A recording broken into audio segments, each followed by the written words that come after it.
question. Yep. What are you doing if Shorty a baddie, but she bi-generates right in front of you? There's going to be a rigorous quiz. There is going to be a lot of questions asked, and I think the way that those questions are answered will... What kind of question is that? I don't know. How are you expecting to retain audience viewership? Just if that's how we're open. I don't know. I felt like it was a good opener. Now.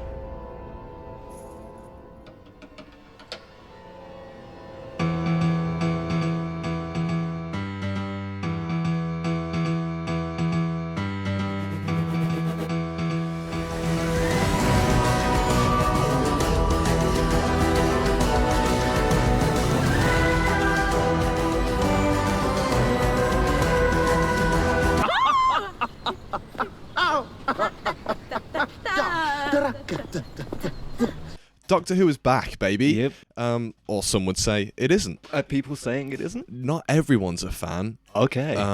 This new era technically started with the 60th, which we will just dabble in briefly. So does that... Because I know this is technically a reboot of the show. Do those specials count as part of this reboot, or is that like a finale to the previous era? That's how I kind of see it. Okay. I see it as the bridge between what came before and what came out. Because, like, you see it, it's like, 60th anniversary specials, so 3 episodes, and then back to season 1. And how those specials go in kind of, they progressively get more away from what has come before. Like, the Star Beast is exactly what you expect, while Blue Yonder is a bit more out there, and then the Giggle is kind of that final shift into this new era with Ncuti and the bi-generation.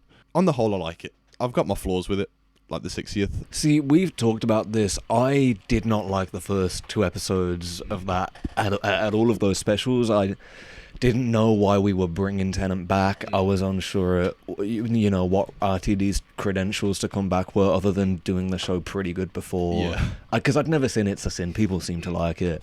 Ollie Alexander got no votes at Eurovision, which is a shame. The set looked like a used toilet. I feel like it's mostly because of that. I loved The Giggle. I thought The Giggle was sick. It's like in my top 5 episodes, I reckon. So I feel like it set me up well to enjoy this, because, like you say, I feel like that is very much the end of the iMovie crossfade into the new reboot. So, what did you think of Church on Ruby Road, the Christmas special? I think I watched it, and then I watched the first 2 episodes of season 1 last night, and immediately my first thought was, I don't fucking remember any of this. I don't know what's going on. Yeah. I think I liked it, but I watched it with family who I think were very much not into it and weren't enjoying it, so it maybe clouded it for me, but I remember liking it. Yeah, I think I've wanted to go back and watch it, but I just kind of I've never really done it. I thought it was a fine episode. I enjoyed it. I thought it was fun Christmas special, But what I will say, that should have been episode 1 of this season. I think that's such a better pilot episode than Space Babies. The introduction of Ruby Sunday and the building of their dynamic, I think, is so vital. And I know Space Babies builds upon that, and we're obviously going to get more as we go along. But as having such a big gap, it's not that big of a gap, but between Christmas and this new one, you have kind of moved on from what happened at Christmas, and then we're picking up straight after, and to be going into a new season that is a bit jarring, I think. And not just a new season, but season 1, episode 1, and to have me, someone who did see the Christmas special, even me feel I'm being thrown a bit in the deep end here. It's what are we doing? Is this the right move? Absolutely. It's weird, but so Space Babies is very fine, in my opinion. The opening with Ruby entering the TARDIS is even though that's meant to be at the end of the Christmas special, it's a different scene. It plays out completely differently. Right. Yeah, just every shot is different. The color grading's different. It's bizarre, and it's not the principle of what's going on is still the same. And I guess you can kind of get away with just saying we're getting new camera shots, but it was just a weird thing. It's like the end of Back to the Future and Back to the Future Part 2. It feels like that kind of effect from what you're saying. But I love the new updated titles. Have they been updated? I didn't notice. Yeah. So instead of having like the fucking Doctor Who logo appear, just like a PNG of it and spin, like they've actually got effects on it now, and the bit where the TARDIS actually like goes into the vortex, like that's a new shot, and because I remember like it much more. Yeah, I didn't like the titles in the anniversary specials, and I feel like these, I remembered that, and I watched it, and I was like, oh, these are fine. Like, I liked them a little more. I couldn't tell whether that was just because it's like benefit of hindsight. I've gotten used to it or whatever. Space Babies is such a weird one for me. Like, my overall thoughts on it are like, for the concept that it's doing, it's taking itself way too seriously to be doing that. And I know it is also trying to have fun with itself. Yeah. But, like, with a literal... Because it plays itself a little bit like Alien. Obviously, so much less seriously. I've obviously not seen Alien, obviously. But I haven't seen Alien, but from what I know of Alien, it seemed pretty fucking alien. Yeah. But then, like, counteracting that with a pretty sick-looking creature and some fun, like, chase sequences. I like the look. At times. Okay, yeah, I can... It looked a bit it looked like one of the Muppets at a certain point. And, this, like, RTD's era of Doctor Who fucking loves the security camera shot. Oh, of, yeah. like, something running I down did a pick up hallway. on that. I'm like, okay, yeah. It's like, okay, we're back. I see we're doing new shit, but also it's the same guy. Like, and also, it was very end of the world, like Chris Eccleston's episode. That The shot phone of them thing looking and the at, shot of yeah. them looking out. I was like, okay. You said you were doing something new. I'm not really on board if you are just doing the same thing again. Like, that's how you killed the show, I think. Yeah, thankfully it doesn't seem like that's what they're doing. I think I said I logged it on Letterboxd, and I think my exact thing was like, this is 50% things I like and 50% things I don't like. I think that is like pretty accurate. I could even get on board with like the talking babies. Like, it's slightly terrifying. It's the most uncanny valley shit I have ever It is seen. incredibly uncanny. It's bizarre. But, like, why is it like that? Yeah, I don't know. Why would you do it? Just don't know. like, if you do, like, I feel like they did not realize it would look like this. But also they've hired, like, obviously babies can't talk, we're aware of that. That's a fact of babies. Shit. Mate. But, they've hired, like, either toddlers or adults that can do a toddler voice to do the voices. But then the voices are shit. Like, there's no emotion in them. But then these babies' faces have somehow... and I'm not criticizing babies. They were fucking shit. Should have got better babies. They should have got me. They should have got me greased up in a nappy, sat in a wheelchair, and I would have gone goo goo gaga, and it would have been better. It would have looked better. Oh, yeah, it's really weird. I don't know. I think my favourite parts of the episode were, like, the sequences with the creature, and the setup for, like, the overarching story. Like, I'm... Because I know we spoke about this anyway. The bits of snow and the little flashback, that was this episode. That happens again in the next one, right? It's set up in this. Yeah, which it already feels, which I was surprised by, because obviously when Flux came out, Whittaker's last season, the big thing was that was, it's only 6 episodes, it's going to be serialized like never before. And it was like, it was, but it was still like a different adventure every week. And this reminds me a lot of that, if I'm honest. And granted, better. Well, to be fair, I'd rather watch like quite a few episodes from Flux than Space Babies. The Devil's Chord is different. I think that's a great episode, but I didn't see any of Flux, so I can't comment. No, yeah. And yeah, I wasn't expecting the first 2 episodes to have as much kind of plot for an overarching story as it does. Because I mean, I know like it has a pattern of doing that. Like, you have the Series 5 opener, and it's all about the crack, and then Series 6 has that 2-parter. Series 8 leans into Missy, and so on and so forth. But I don't know. Got Bad Wolf going all the way back. Like, this is a thing that's been done. Yeah, and I don't have a problem with it. It's just like, I don't know. It was just something that I noticed, I guess, and I wasn't expecting that. Being a new era, like, and setting itself up so much as fresh, like, we really lean into, like, trying to... Okay, actually, I've got my thoughts on how it's setting up this plot, because it feels a lot like Series 12. These first 2 episodes, whilst more interesting and with better, like, writing for the actual episodes feels like setting up the overarching So plot weird. similar to how Chibnall did. It's weird, like a space baby, like a creepy space baby with really weird. a non-functioning hovering mouth and like smileless eyes. Yeah. These are the most depressed-looking babies. I can't get over these fucking babies. Not Also, a sentence I want clipped. Is But this but they look weird. Their eyes are lifeless. Yeah. What is with these fucking babies? is this not some kind of insane child labor going on as well? Yeah, I couldn't place that. Were the babies volunteering? No, I mean, I don't think so, because they were left behind. Also, another thing, the woman, I've forgotten her name, but you know, Nanny. yeah, Nan. Nanny. She's saying how like, I don't want to watch them die, and I don't want them to watch me die. Got a 12-screen 4K fucking monitor to watch the babies the entire time. If they die, you're gonna. I'm gonna get the surround sound set up. Yeah, and. Yeah, the fact that it turns out to be like a bogey monster, like, again, that's where I think it's taking itself too seriously. And it's to be doing very that. Doctor Who. Yes. It's like yeah. in a whatever way. You Yeah, can think whatever yeah. you want to of it, but it's very Doctor Who. Yeah. The way it's setting up this series arc with like brief mentions feels like it doesn't feel as smooth as it has in the past to me. And again, I think that is because it's happening quite quickly, but it reminded me of the series 12 because like you have the Master like saying lines like everything you know will change, and Very it's like trailer stuff. yeah, very like you gotta wait to find out this big reveal.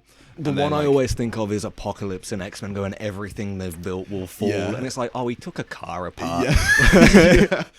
And it's like it's just like the like tiny like water drops to try and keep you attached, and how much that fucking backfired for And them. do you think that is written knowing where it's going to end up? Or do you reckon it's a kind of Hail Mary throwing something at the wall and I think he's figure got it a out plan. later? I think he's got a plan because they're already like at the end of season 2 filming wise. So yeah, or maybe it is just a Hail Mary and they're like someone else can deal with it. You Yeah. know?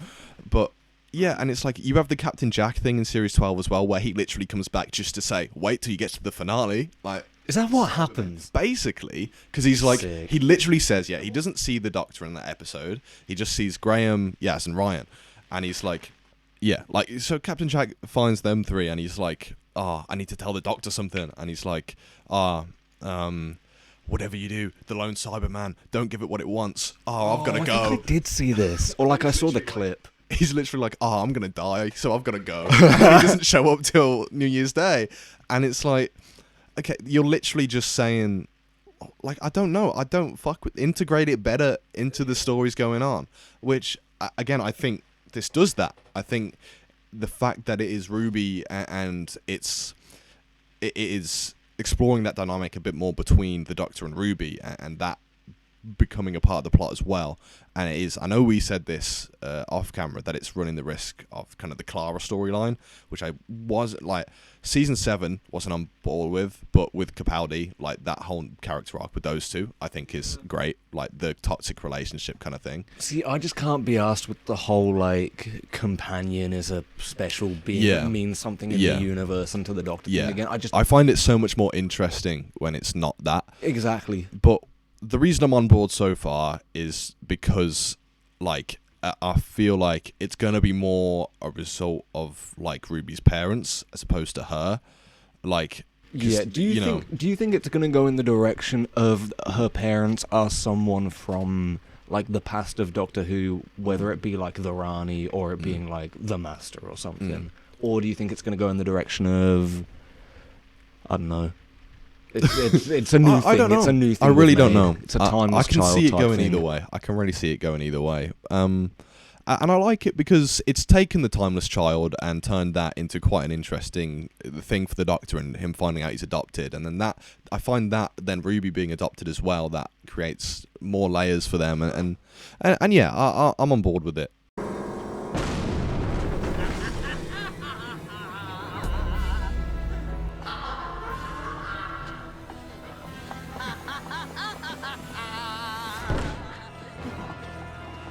So, the Devil's Chord.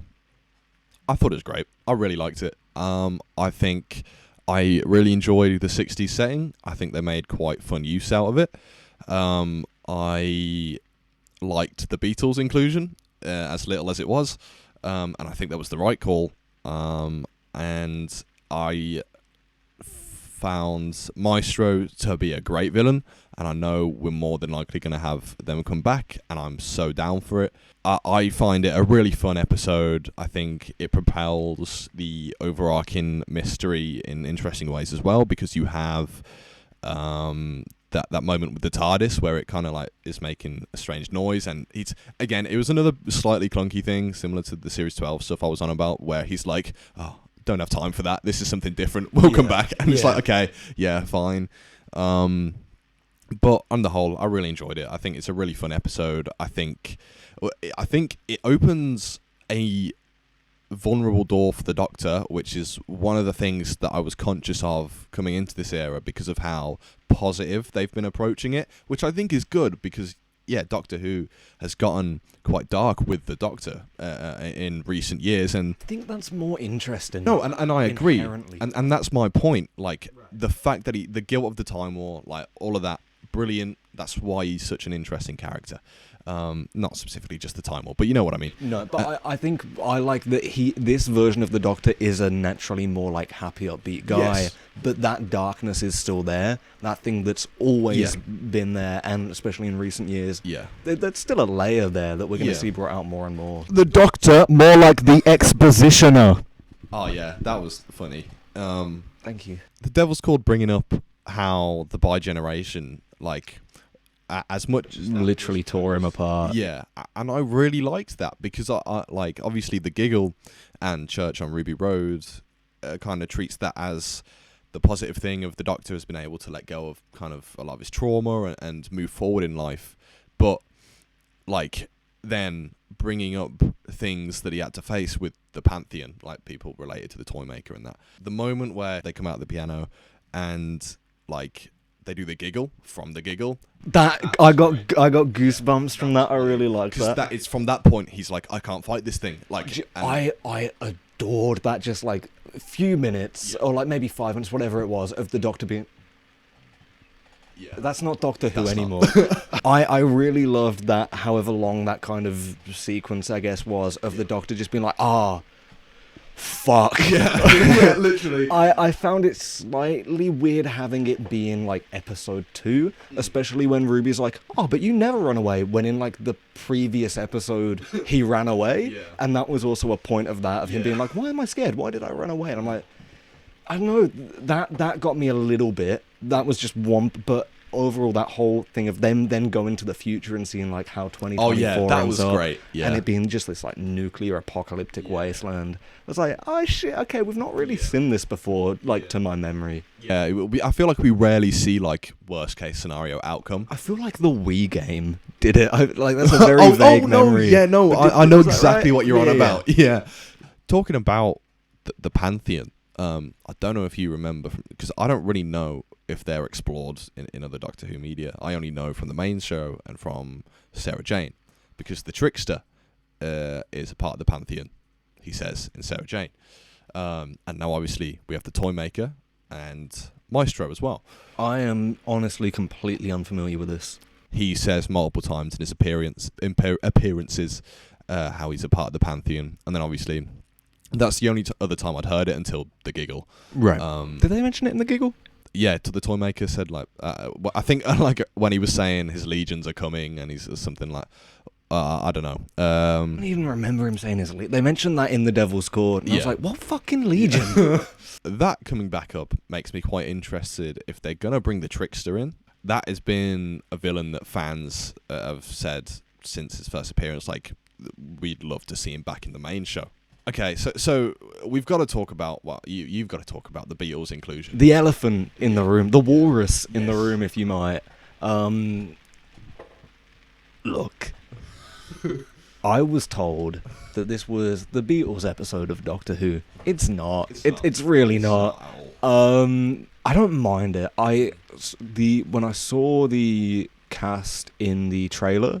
And then the like Doctor Who magazine still that they released like a couple weeks ago, or not the still, but like the poster thing where they're doing the Meet the Beatles cover, I was so fucking off it. Yeah. Like I think I shared a fair few messages with you because I'm a huge Beatles fan, and I'd shared a fair few messages with you being like, oh, mate, they've fucked it. Paul McCartney's holding his bass at his dick.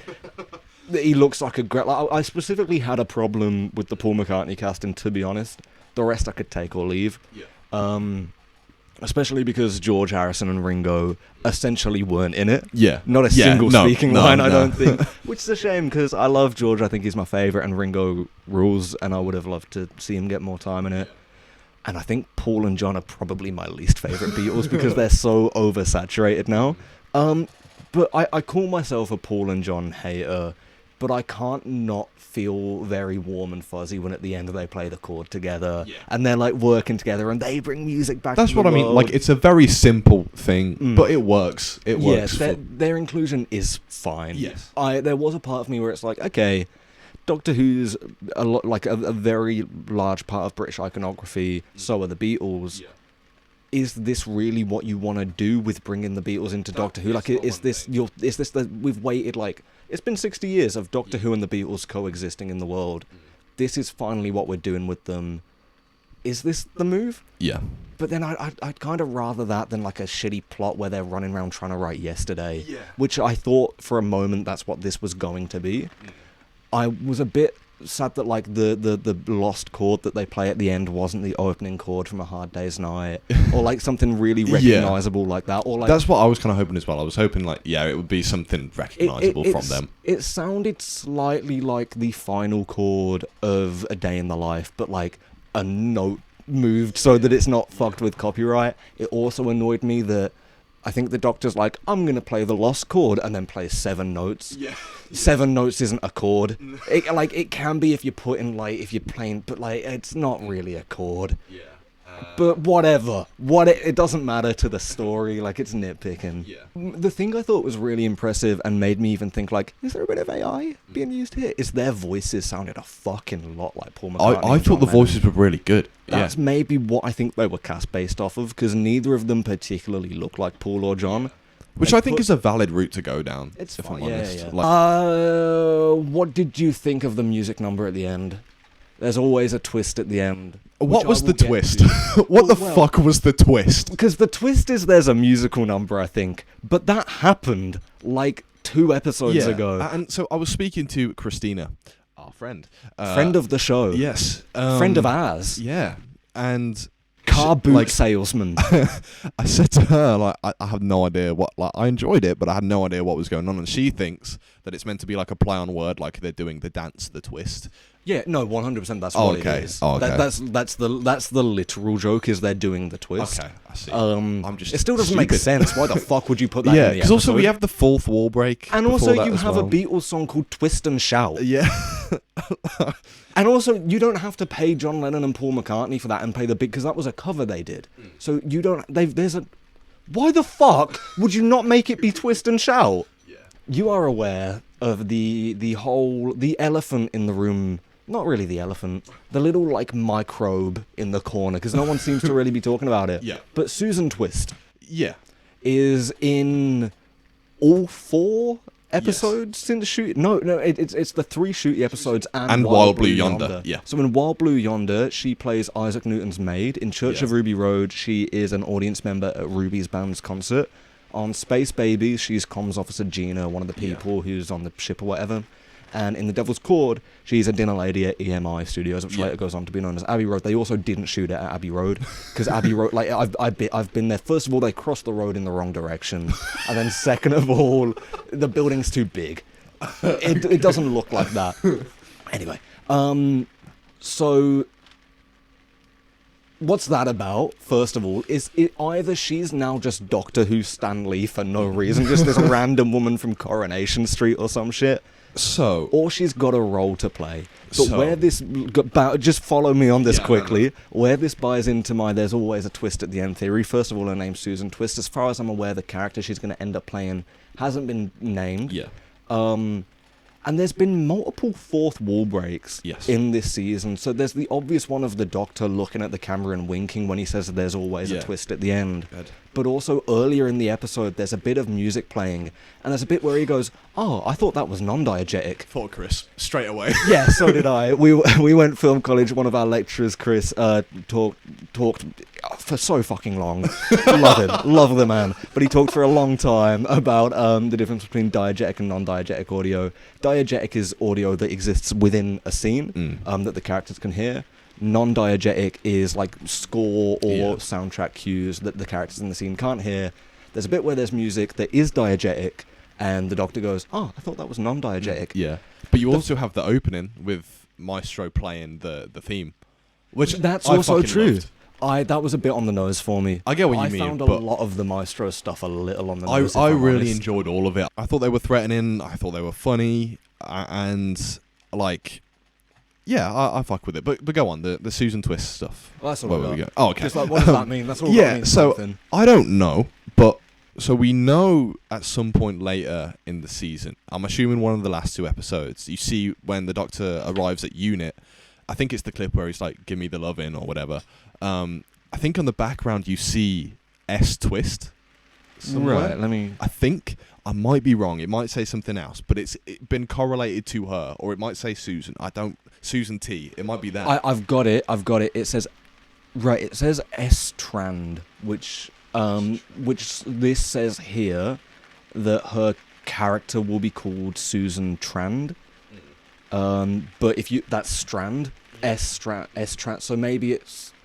I don't know, but because the other big thing is that we had a Susan name drop in this, like the Doctor's granddaughter, which I found like a nice touch. Again, it's slightly weird that he's referencing all that way back when you're trying to do a whole ass rebrand, but like as just someone who obviously is up to date on all the shit, it didn't bother me. But like, I don't know, and we linger on the fact that he's... I think it's Triad and not Trand, just quickly to interject before comments yell at me for being wrong. Like, we linger on the fact that the Doctor doesn't know what happened to her. Like, and that he just assumed that she died. So Which I didn't realise that. Yeah.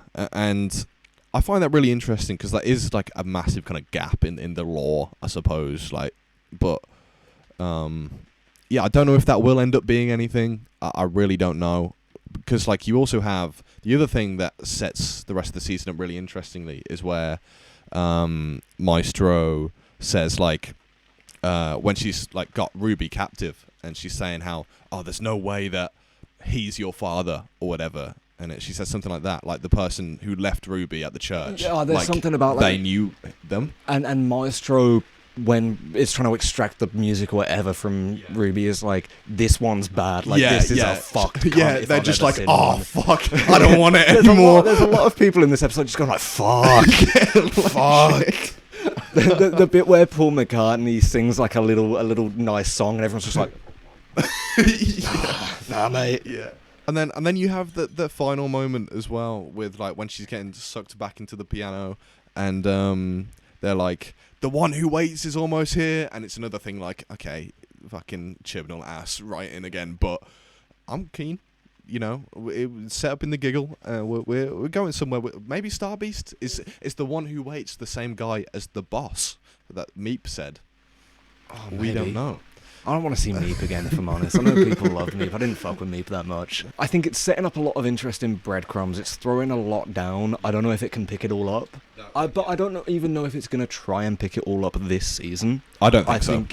I think this whoever this Susan Twist ends up being, that will be this season, because you can't fucking keep putting her in like 20, 30 odd episodes or whatever. I think there'll be like big kind of conclusions to certain storylines, but definitely lingering questions that will be followed up either in a good or a bad way. But I have 4 very quick fire questions that are basically just yes or no, approval or disapproval, on just some things that we've seen so far. So Ncuti Gatwa as the Doctor, yes or no so far? Big mega yes. I think I'm saying yes, but I'm not saying mega yes just yet. I was big yes on the giggle, I was mid yes on Christmas, and then there was a moment in Space Babies I loved where he's answering all these questions from Ruby, and then she goes like, "Oh, what about your planet?" And he just kind of uncontrollably yells that it's gone. And he's like, "Yeah, it's gone. It's just, they're all gone. They're dead." And I like that. That had like real weight behind it. Yeah. But then he does this weird bit where he's like, "Stepping on a butterfly." And I'm like, what the fuck are you doing? I think he balances the comedy and the seriousness really well. I don't think he's funny. I think he can do the jovialness, but I don't think he can do the jokes, if that makes sense. I think he's. I don't know if this guy got jokes yet. What if there was an episode where just unexplainably he's Cartman for the whole episode? That'd rule. I'm the doctor, man. Like, what if that was it for an episode? I'm there for it. That was my second one, actually. No. Ruby, yes or no? Yes.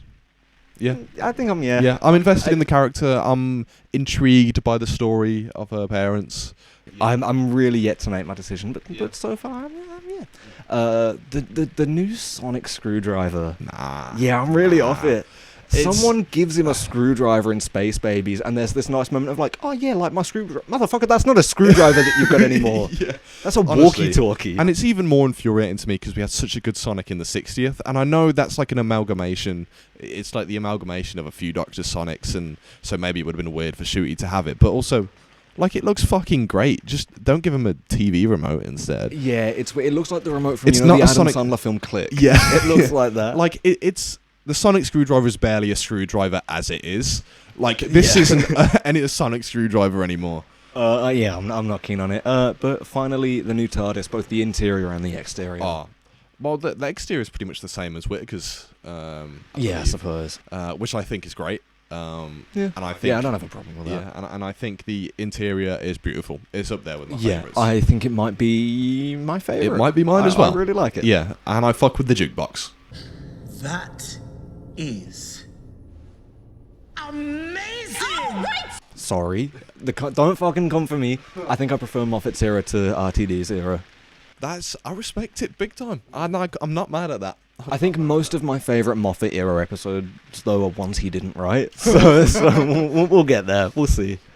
Well, that's it, because my camera's going to stop recording. So we've gone for a while on this one. Yeah, I know. This is so much longer We than had expected. 2 episodes to hit, though. Yeah, true. Come back again. Or don't. Yeah. I'd love it if you didn't. Yeah, then we don't have to keep fucking doing this shit. Yeah, and I don't have to keep watching it. Yeah. I probably will watch it. Bye. Bye-bye, everyone. Love you.